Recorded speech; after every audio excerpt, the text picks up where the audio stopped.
Hi everyone and welcome to Module 4. I'm hiding in my office right now at work, or rather in our conference room, so I'm trying to keep my voice down. Hopefully you can hear me okay. I wanted to just share a couple of thoughts before we jump into Module 4. First, the visual representations that you guys did were really fantastic. It was fun to see some creativity and resourcefulness with respect to how you approached creating a visual representation of those 13 eligibility categories and also some of the foundational understandings of the IDEA. So really well done. That was really a fun exercise. I hope that you found it at least a little bit fun, and I also hope that it will serve as a resource to you in your practice next year. Something that a handy thing that you can refer back to or even put up on the wall of your office if you feel so inspired, to remind you about the different handicapping conditions or eligibility criteria. So a few thoughts that I wanted to share with you also about some of what I read from your work last week. Really just one primary thought, which is about the importance of really ensuring that before we recommend a student for an initial evaluation for special ed, we want to ensure that we've really exhausted all of the resources that are available to us in the general education setting.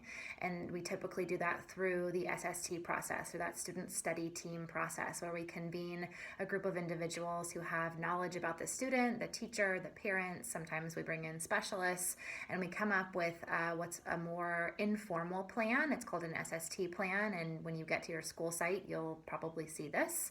And it's just a list of the different interventions or supports that we're going to try for the student, along with our best guess about what it is that is presenting challenges for them in the learning environment. So we want to ensure that we go through this process really comprehensively first, that we've exhausted all of our options and resources in gen ed before we jump to making a referral for special education.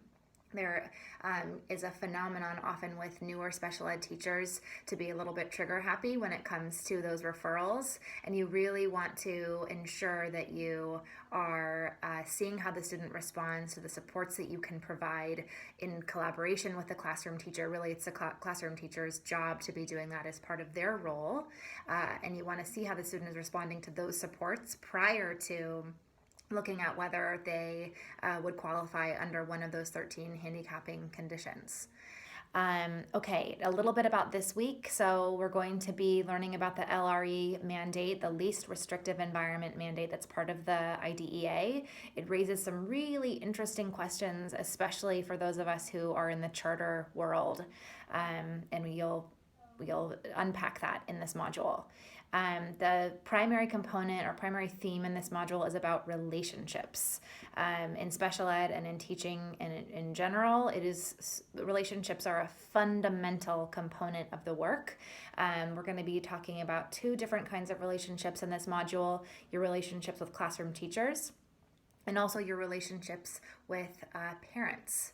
So I want to say a couple of things about both. The first is with respect to classroom teachers, I really want you to be thinking about how you can collaborate from the onset of the design of a learning experience, whether it's a project or an assignment or whatever it is. How can you collaborate with a classroom teacher to ensure that that learning experience is equitable, that it's accessible to a diverse group of learners, so that you, as the ed specialist, don't end up running behind the bus, picking up the pieces once that learning has already been rolled out, but that you're being really proactive and working with the classroom teacher in order to design something that's accessible from the very start. So we'll unpack that a little bit more and talk more about that, but that's a really important piece that I wanted to share. And then with respect to your relationship with parents, just a couple of things that I wanted to say. Primarily that when I first started teaching, I often felt really frustrated by parents, to be really honest. I would think, why are these parents coming on so strong? Why is this person calling me constantly? Oh my gosh, like, chill out. And I want to emphasize to you guys that there really is nothing more anxiety producing for a parent than to watch their child struggle in school, to watch their child confront a challenge. So it's really important to remember when you're working on cultivating trust in that relationship It's not personal. The barrage of emails or phone calls or anxious sort of energy that you're getting from the parent is not a personal attack. It's not about something that you're doing wrong or right. It's about that parent struggling with their own experience with their child. So as much as we can get down to the heart of the issue with the parent and really focus on what our common interest is, supporting the child in school, and really being specific about how we're going to do that and following through with the promises we make about how we're going to do that, and just giving parents a space to vent, to let it out there, to making it safe for them to be where they're at and to be open and honest, and remembering that it's not personal. So relationships with teachers, relationships with parents are so pivotal to this role, and we're going to be have an opportunity to talk about that and dialogue about that this week. Okay, so this is going on too long. I'm going to cut myself off here. Thank you guys for your ongoing engagement in this process, and I will see you on our discussion forum and on our Google Doc this week. Bye.